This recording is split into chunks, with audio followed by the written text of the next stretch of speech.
Hello guys, Sean Fogarty. I can't believe I'm saying this, but I got the City away kit. I thought I was never going to get this kit because when I first seen it, I thought it was shit and I thought I was never going to go anywhere near it. But I bought it. Because when you actually see it on the players, it looks better than what it actually does when you just see a random picture of it or like something of it when you see a picture of it on like the City like Instagram page or something like that. And I've got a name on the back as well. Have a look, wait for it.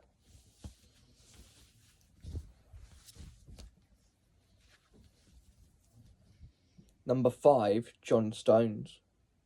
And it's got the Noel Gallagher print on it as well. You can't see it because this is on the camera app, so you can't turn the camera around, but yeah. It's actually a nice kit when you actually see it. Like the badge there, the colours are nice. It doesn't look like, in the picture, it looked like there was loads of patterns on it, but when you actually have it, there's not actually that many. I'd say this is a solid, what shall I say, 7.5 out of 10 kit. When you actually have it, it's much better than what you like think it is.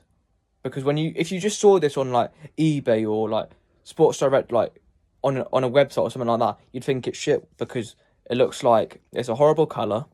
It looks like someone's pissed themselves, and it looks like that it's got loads of patterns on it, so it looks not nice. But when you actually buy it, it's worth your money, I think.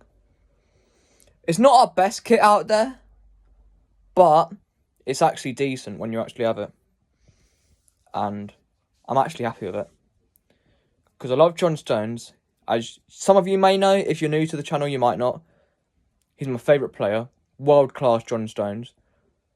Best centre-back we've got at the club, in my opinion. I would have him over Ruben Diaz. And I think he's up there with Kompany in terms of our best defender.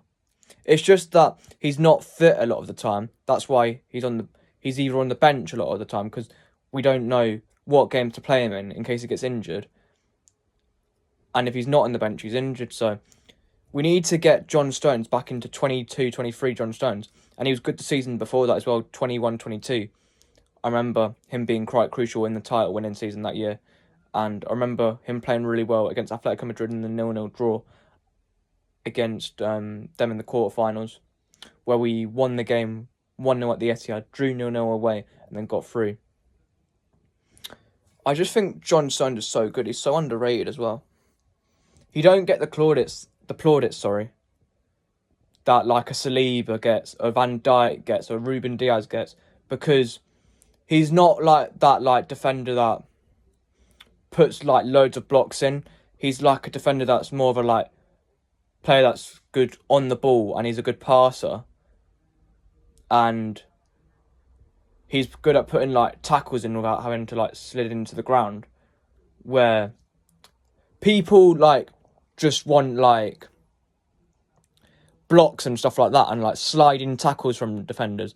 But John Stones as a complete package, as like an overall footballer, is world class. Whether you like it or you don't, I still believe he's better than Saliba. I think this Saliba hype, he is like up there with the best centre backs in the league, Saliba. But people saying he's better than Diaz and people that saying that he's better than Stones, ludicrous. Because if he was really that good, why didn't Arsenal win the league last year? And he was at Arsenal the year before that as well, when they bottled it to City. When they were like 8 points clear and then we won it by like 5 points in the end. If he was really that good, then why didn't they win it last year? And if he was really that good, why did they lose to City 3-1 at the Emirates in that season with Saliba playing? So he is up there with the best defender, Saliba, but the hype about him, like best centre-back in the league, is crazy, and best centre-back in the world is crazy as well. That's just my personal take. Because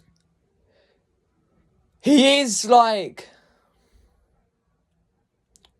good as a defensive player, but I don't think he's as good on the ball as Stones, and I don't think he offers like as much going forward as Stones. Like for example, when Stones was playing in midfield, I don't think Saliba has that in his locker to do that, because I don't think he's a good enough footballer to do that, because he's a very good defender, Saliba, but I don't believe he's that good on the ball, and you've got to be good on the ball to play well in midfield. So yeah.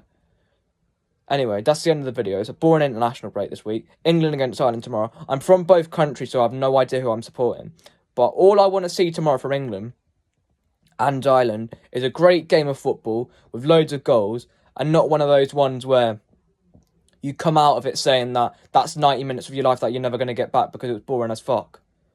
Because Lee Carsley, even if he does well in this Nations League campaign, he shouldn't get the job in my opinion, because it's a fairly easy group and England should win it easily.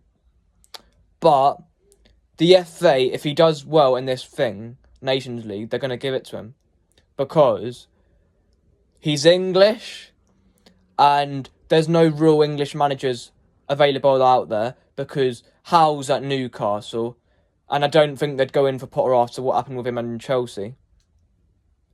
So, and like Sean Dyche isn't doing well at Everton. So from an English perspective, he's the best option really, because he's won the youth tournament with England. I know it's a lot different, but I do feel like because of that, purely alone because of that, he's got a higher ceiling than Eddie Howe. So yeah, but he should nowhere near be the England manager. The England manager should be Pochettino, because I know he didn't win anything with PSG in that super team, but I think, did he win the cup or something like that? I can't remember. He didn't win the Champions League, I know that. But the thing is, managing a team with all those egos is actually tougher than what it looks, because when you've got like loads of players that are talented, yeah, it's great in terms of a talent point of view, but in terms of like an ego point of view, you've got a good few players in the squad that think they're bigger than the team, and that's not a good team spirit to have, and that sometimes costs you as a team in terms of getting like wind in like big tournaments. But he did fantastic at Spurs. He did okay for Chelsea, quite underrated, and if like Chelsea board had anything about them, he'd still be there, and Maresca wouldn't be there, because they would have given him more time if they had anything about them, but they don't have anything about them, so that's why he got sacked, sorry. Klopp and Guardiola are the two best options, but Klopp probably won't come back into management for at least a year or so, and Pep, he's happy at City in my opinion. But as for City, I can see City either winning the treble this season or the quadruple. The only question mark I have is the Champions League, because in knockout football anything can happen, and the best side doesn't always win. And I think Real Madrid have maybe a better squad depth than us. In terms of starting 11, I feel like City might even gel better than Real Madrid, because there's less egos in the City squad. But in the Madrid team, there's quite a few egos. But one thing I do have to say is they've got more bench depth than City, because I have looked at City's depth in terms of the bench in recent games, and it hasn't been that good. And I feel like Real Madrid would have more options to bring off the bench, and that might help them if it was a game where their starting 11 was struggling and our starting 11 was struggling, and if it was a game that we were playing against them. So yeah, but I'm confident we'll win the league. I'm confident we'll win the both cups, Carabao Cup and FA Cup. Champions League, that's the only question mark. I think we'll get to at least the final, but I'm not sure if we're going to win it, to be honest. But we're looking really good this season, I must admit. Better than last season. Because last season, I think, even though we won the league, it was our worst, title-winning team. Because I know we had that one where we won it by 85 points, I think it was.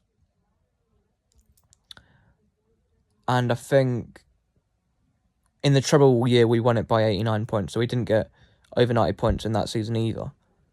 And we got, I think, was it 91 last season? Maybe 92, I can't remember. And what was it? It was like that we got 92 and I think 91 actually, and Arsenal got 89. But in terms of like trophies, the treble winning season was obviously better, because it was 3 trophies against 1. Well, 3 against 3 if you count the Super Cup and the Club World Cup, but it's not like as big as like the actual treble, because it's way better, the actual treble. And in the season where we got 85 points, we won the Carabao Cup and we won the league in 2021, sorry. But anyway, thanks for watching this video. Like, share, subscribe, and I'll speak to you all soon. Have a great weekend, people. Love for the love.